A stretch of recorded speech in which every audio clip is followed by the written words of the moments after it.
I'm State Representative Dave Rogers, the representative for Arlington, Belmont, and Cambridge. I want to thank the Belmont Media Center for giving me a chance to talk to all of you. But most importantly, I want to thank the people of Arlington, Belmont, and Cambridge for giving me the remarkable opportunity to serve as your representative. I often say this is a shared enterprise, a collaboration. We, the people.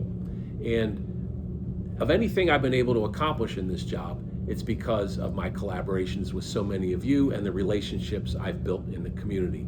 So thank you again for your support and encouragement. I thought I'd just talk about what the job entails and what I do on your behalf as your representative. A big part of the job is constituent services. People contact our office often in very difficult circumstances, trying to navigate the state bureaucracy, whether it's their unemployment check hasn't arrived, housing challenges, healthcare challenges, and we are often able to help them. A big part of that is Kira Arnott, my chief of staff at the State House. She's been with me through almost all my time in public service, and we have a great team. As a matter of fact, sometimes other State House staff will come to our office for advice how to solve difficult constituent service problems. Another big part of the job is just being present in the community. I hold 4 community office hours every month, the Beach Street Center, the Belmont Cafe, the Robbins Library in Arlington, and at a cafe in North Cambridge, where folks can meet with me, talk about what's on their mind, and I can try to help them with whatever initiatives they're interested or whatever challenges they are facing. Of course, another aspect of my work is supporting local initiatives.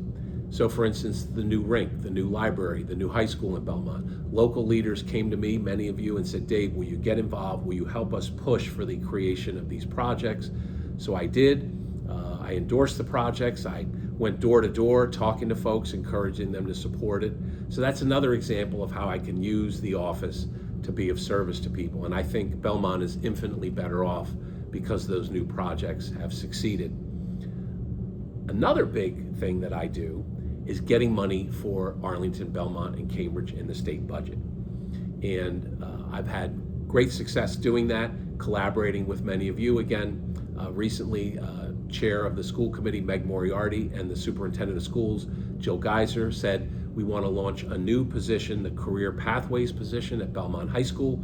Can you help secure funds in the state budget to do it? It was $125,000. I was able to secure that funding, but there's a lot of them. The Belmont Community Path, the Chenery Park Revitalization, money for the Belmont Food Collaborative so that the farmers market can have money to match those who have food stamps. Belmont Farmers Market has an amazing program to do that. And I could go on of many, many local projects I've been able to help secure funding for in the state budget.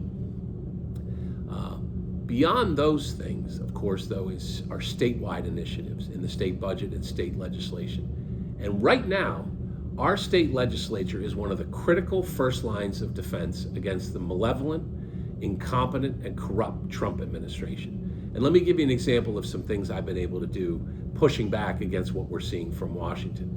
MIRA, the Massachusetts Immigrant and Refugee Association, came to me last year and said, Dave, we want you to be the champion for this new initiative called the Immigrant Legal Defense Fund, to hire lawyers to defend immigrants from Trump's rogue deportation machine. It went through. We were able to create the Immigrant Legal Defense Fund, and now over 20 lawyers have been hired. Over 1,000 immigrants have been represented. I also championed and filed and passed legislation to prohibit local police departments from cooperating with ICE, and that is now passed the House and the Senate. I'm chair of the Higher Education Committee at the State House. We have launched Free Community College, an initiative I helped lead. Enrollment is up over 70% in our community colleges. I helped pass the Consumer Data Privacy Act to protect our private information when we're searching online, the ROE Act to protect the right to choose. I authored and passed the Pregnant Workers Fairness Act to protect women from discrimination in the workplace, and the Fair Housing Initiative to create a new fair housing office. So thank you so much for your support so far, and I respectfully and humbly ask for your support on September 1st, and thanks for listening.